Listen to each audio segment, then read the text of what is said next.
And welcome back to the Daily Wrap. We do have some breaking news we want to send along to you. We have the people who will be participating in tomorrow night's first GOP debate. I'm sorry, Thursday night. Thank you. Feels like a Wednesday. As you might have expected, no big shocks here. Donald Trump, Jeb Bush, Scott Walker, Mike Huckabee, Ben Carson, Ted Cruz, Marco Rubio, Rand Paul, Chris Christie, and last but certainly not least, Joe, John Kasich. Of course. Made the cut. Home court advantage. That will be the grown-up debate. Yep. Everybody else, the children's table at 5 o'clock. You may want to tune in and watch it. I predict that the children's table may produce some of the most interesting stuff of the night. Rick Perry, Carly Fiorina, None Bobby of them Jindal, are in the main Santorum. event. Those Yeah. are some people who know how to debate. That'll They be are. very interesting. Lindsey Graham. So, Lindsey. I love yeah, Lindsey Lindsey Graham. will be at the children's table. But now, as we reported here last night, I got to keep it on track, you know?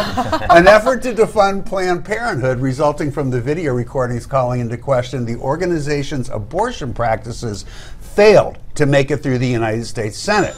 But it now appears that last night's vote was only the first shot fired in the battle to defund, as Senate members are now threatening a government shutdown in order to dry up the federal funds going to Planned Parenthood. We need to prosecute Planned Parenthood, and also we need to cut off every penny of taxpayer funding. I'm leading the fight in the Senate to do exactly that and ensure that we are not funding people who are buying and selling body parts of unborn children in violation of federal criminal law. Now, this morning, GOP frontrunner Donald Trump added his voice to those calling for a government shutdown. It's the only way to get rid of Planned Parenthood money for selling off baby parts is to shut the government down in September. Would you support that? Well, I can tell you this, I would, and I was also in support. If the Republicans stuck together, you could have done it with Obamacare also, but the Republicans decided not to stick together, and they left a few people out there, like Ted Cruz. You know, they left a lot of the people that really went in and wanted to do the job. And you know what? If they stuck together, they would have won that battle. I think you have to in this case. So, Joe, there's no shortage of Republicans, it appears, prepared to get behind this idea of shutting down the government if everybody in the Congress doesn't go along with defunding Planned Parenthood. How does that square with what the majority leader, Mitch McConnell, said when he took over and basically said there would be no government shutdowns under his reign? A microcosm of what we're seeing in the GOP right now, Tea Party versus establishment with this issue at the center. How'd the government shutdown go for the GOP last time it happened? Yeah, exactly. You could agree with it in principle if that's what you say it needed to be done, but politically it was a train wreck.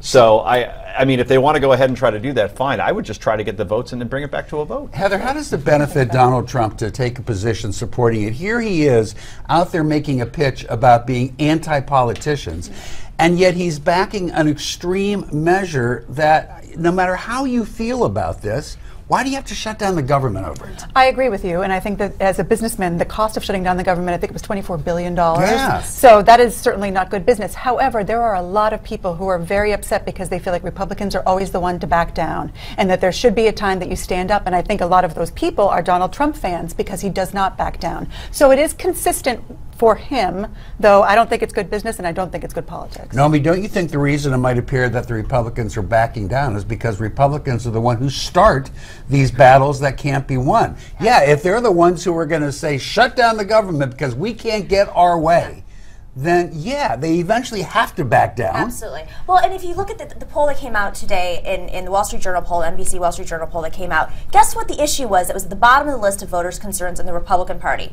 Abortion. 2% of Republicans really care and vote on abortion. So when you start to take issues like this, bottom-ranking issues, and use them for government shutdowns, I think that actually frustrates the core of the Republican Party. We're not even talking about the establishment. And let's be clear, also, Donald Trump is very much establishment. This is a man who's been giving money to the Republican and Democratic Party, who's a major business owner. For him to kind of pull to the base, I don't really know what he's getting out of it.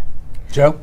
Is this a smart move for Donald? I actually was very surprised that he went this route. I mean, it seems to me that what's working for him is to be the guy and say, well, enough already with the shutting down the government. Yeah. But he didn't go that way. He's a get things guy done, and I guess he sees himself get part things of that guy group. done? Yeah, get things done guy. Things done guy. Done guy. He's a get things done guy. Heather, take over.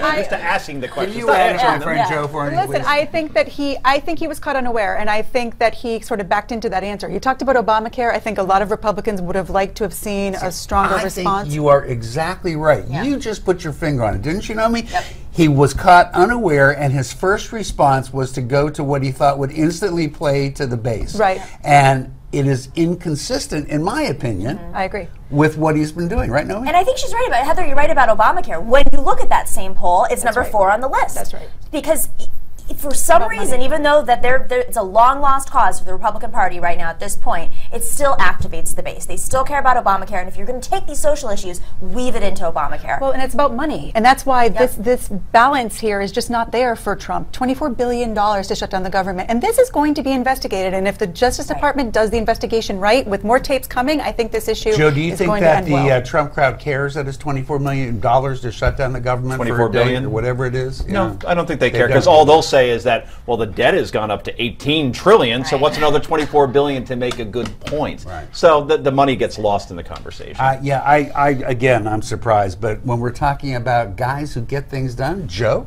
Guys, you. he's a get thing guy done. He's a get thing guy done, as are you. Put that on a hat Get for this him. done now. Thank you. Well, over at Newsmax.com, Donald Trump has released a letter for our audience to check out. In it, he reveals what his plans are to win the White House and the issues he will face. You will check it out. It's a worthy read. I've seen it. The letter, which was paid for by the Trump for President campaign, can be found at the top of the Newsmax.com webpage. All you have to do is click on the top link. Go there now. It's definitely worth a few minutes of your time. Coming up, should illegal immigrants have the right to vote? Some Democrats say they should. Stay tuned.